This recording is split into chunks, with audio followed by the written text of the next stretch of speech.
How to enable closed captions in VLC Media Player. Hey guys, and welcome back to DelveStack. If you're watching videos in VLC and want to enable closed captions or subtitles, this tutorial is for you. I'll show you how to turn on subtitles, load your own subtitle files, and customize them so you never miss a word again. Launch VLC Media Player on your computer, click Media, and then Open File, and select the video you want to watch. Let the video start playing. From the top menu, click Subtitle, and then click on Subtrack. If your video already has built-in subtitles, you'll see the available tracks listed here. Click on the subtitle track you want to enable. VLC will immediately display the closed captions on the video. And let's say if your video doesn't have built-in subtitles, you can add your own. Click Subtitle, Add Subtitle File. Navigate to the folder where your SRT or sub file is saved. Select the file and click Open.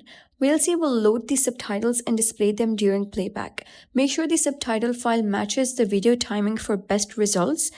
If you want to further customize your subtitles, click Tools, Preferences, Subtitles, and here you can adjust font size, font color, background color, subtitle position on screen. Click Save to apply changes so you can customize captions for readability and comfort while watching.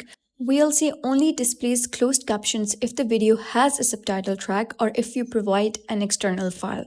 You can switch between multiple subtitle tracks anytime during playback. External subtitles must be compatible with the video, usually SRT or sub. You can watch foreign movies or shows with subtitles following along with educational videos, adding accessibility for hearing impaired viewers. Combine this with audio language, switching to watch in one language but read subtitles in another, all from VLC's audio track and subtitle menus. And that's it. That's how you enable closed captions in VLC Media Player.